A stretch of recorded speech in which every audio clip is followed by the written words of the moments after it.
बारे में data, data के बारे में डेटा जो है ये क्या कहलाता है हमारे पास, मेटा डेटा कहलाता है, डेटा के बारे में डेटा।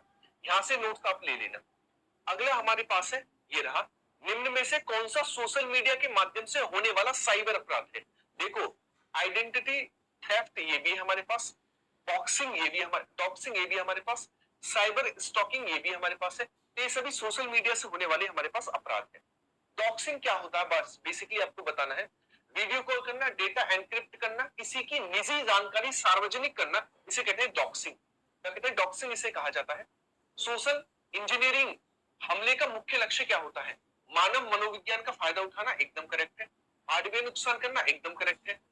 अच्छा, कौन सा लक्ष्य होता है, आपसे पूछा है कौन सा लक्ष्य होता है, तो आप कहेंगे मानव मनोविज्ञान का फायदा उठाना ही हमारे पास क्या है, सोशल इंजीनियरिंग का अर्थ है। Social media platform end to end encryption का अर्थ क्या है, तो जो भेजा है और जिसके लिए भेजा है उसी के बीच बातचीत रहे, इसे कहते हैं एंड टू एंड एनक्रिप्शन। तो ये क्या है, केवल भेजने और प्राप्तकर्ता के संदेश पढ़ सकते हैं और कोई नहीं पढ़ सकता। शैडो बैन क्या है, शैडो बैन क्या है हमारे पास, यूजर की पहुंच को बिना बताए सीमित करना, इसे कहते हैं शैडो बैन। क्या कहते हैं, शैडो बैन। बूट अकाउंट क्या है हमारे पास, बूट अकाउंट, तो बूट अकाउंट क्या होता है हमारे पास, निजी अकाउंट है ना, या फिर सरकारी account, bank account, automatic software द्वारा संचालित अकाउंट, ऑटोमेटिक सॉफ्टवेयर द्वारा संचालित अकाउंट बूट अकाउंट कहलाता है।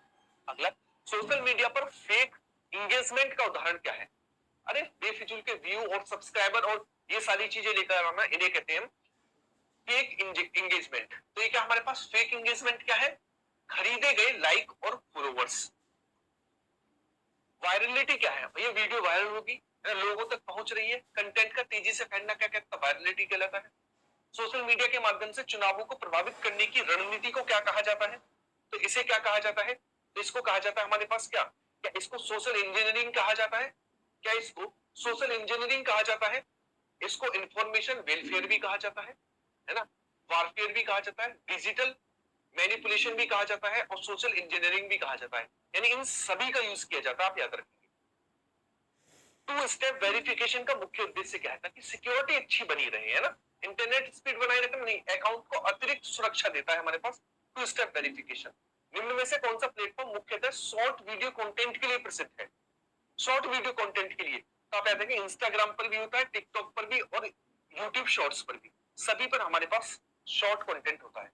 सोशल मीडिया पर मिस इन्फॉर्मेशन और डिस इन्फॉर्मेशन में मुख्य अंतर क्या है, तो आप याद रखें डिस इन्फॉर्मेशन का मतलब होता है हमारे पास जानबूझकर फैलाई गई गलत सूचना,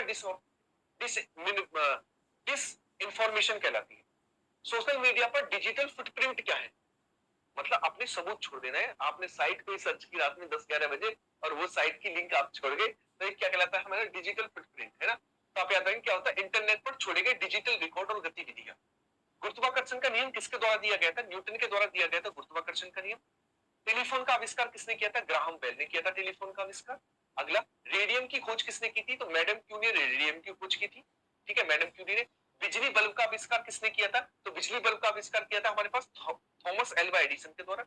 80% और 20% वाली जो पीडीएफ है, मैं आपको यकीन दिलाता हूं, मैं आपको खुद गाइड करूंगा, एग्जाम तक मैं आपको खुद गाइड करूंगा, और एग्जाम से मात्र 5 दिन पहले मैं आपको 500 से 700 क्वेश्चन दूंगा, है ना, एमसीक्यू दूंगा, ताकि आप उनका अच्छे से रिवीजन करके जाओ एग्जाम से पहले, समझ रहे हो।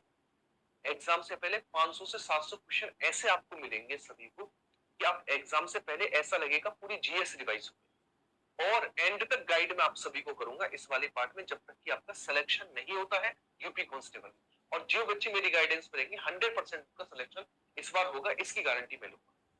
अगला क्वेश्चन, पेनिसिलिन की खोज किसके द्वारा की गई थी, पेनिसिलिन किसके द्वारा खोजा गया था, अलेक्जेंडर फ्लेमिंग के द्वारा। किसके द्वारा, अलेक्जेंडर फ्लेमिंग के द्वारा खोजा गया था हमारे पास पेनिसिलिन, ठीक है, पेनिसिलिन खोजा गया था, यहां से ले लेना। अगला, रेडियो का आविष्कार किसने किया था, तो रेडियो खोजा गया था हमारे पास किसके द्वारा, मार्कोनी के द्वारा रेडियो खोजा गया था। एक्सरे की खोज किसने की थी, तो रोंटजन के द्वारा एक्सरे की खोज की गई थी। हवाई जहाज का आविष्कार किसने किया था, राइट बंधु ने हवाई जहाज का आविष्कार किया था, इसने राइट बंधु ने। चेचक की टीके की खोज किसने की थी, एडवर्ड जेनर के द्वारा की गई थी चेचक की टीके की खोज। डीएनए की द्विकुंडली यानी डबल हेलिक्स मॉडल किसने दिया था, वॉटसन और क्रिक ने दिया था। अगला है हमारे पास नेक्स्ट क्वेश्चन, पर्यावरण दिवस कब मनाया जाता है? तो आप याद रखिए पर्यावरण दिवस जो है ये 5 जून को मनाया जाता है पर्यावरण दिवस। अगला क्वेश्चन, ग्रीन हाउस प्रभाव का मुख्य कारण क्या है? कार्बन डाइऑक्साइड CO2 गैस है। अगला, ओजोन परत मुख्यतः किस गैस के कारण खराब हो रही है? क्लोरोफ्लोरोकार्बन CFC के कारण। और जो हमारे पास ओजोन परत है समताप मंडल में पाई जाती है। ओजोन परत की मोटाई डॉप्सन में नापते हैं। ओजोन दिवस 16 सितंबर को मनाया जाता है। अगला क्वेश्चन हमारे पास, चिपको मूवमेंट किससे संबंधित है?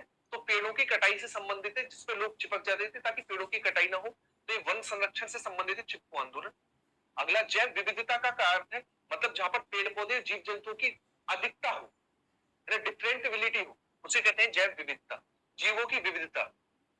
अगला, निम्न में से कौन सी रिन्यूएबल एनर्जी है, यानी जिसको दोबारा उत्पन्न किया जा सकता है? तो भैया सौर ऊर्जा के तो अनलिमिटेड भंडार है, तो कैसी हमारे पास? ठीक है, नेक्स्ट, ग्लोबल वार्मिंग क्या है? तो ग्लोबल वार्मिंग मुख्य रूप से हमारे जो पृथ्वी उसका टेम्परेचर बढ़ना ही ग्लोबल वार्मिंग है। ठीक है, और ग्लोबल वार्मिंग क्या है? ग्रीन हाउस गैसों में वृद्धि होना। ग्रीन हाउस गैस वो होती है जो पृथ्वी पर ही रुक जाती है और सूर्य से आने वाली हीट को रोक लेती है पृथ्वी पर, और पृथ्वी का टेम्परेचर बढ़ा रही है। ये हमारे पास ग्रीन हाउस गैस। अगला, भारत में प्रोजेक्ट टाइगर की शुरुआत कब हुई थी? तो 1973 में हुई थी, और पहला टाइगर रिजर्व जो है जिम कॉर्बेट को बनाया गया था। पहला टारगेट टाइगर्स की संख्या दोगुने करने का अवार्ड पीलीभीत टाइगर रिजर्व को मिला था। सबसे बड़ा टाइगर रिजर्व जो है वो है नागार्जुन श्रीशैलम। और टाइगर प्रोजेक्ट जो है इंदिरा गांधी जी के समय पर आया था। अगला, अम्लीय वर्षा क्या है? SO2 और NO2 जब आपस में क्रिया करते हैं जल के साथ तो बनाते हैं अम्ल। क्या बनाते हैं? अम्ल बनाते हैं, जिससे हमारे पास बिल्डिंगे, इमारतें और बड़े बड़े घर जो है खराब हो रहे हैं। तो ये कहलाती है अम्ल वर्षा, है ना, एसिड रेन कहलाती है। रेड डेटा बुक का संबंध किससे है? इसका आंसर आप सभी मुझे होमवर्क में करेंगे। और आज मैं आपको ऐसी एक और क्लास दूंगा ताकि आपका सारा का सारा रिवीजन इस क्लास को लेकर हो सके।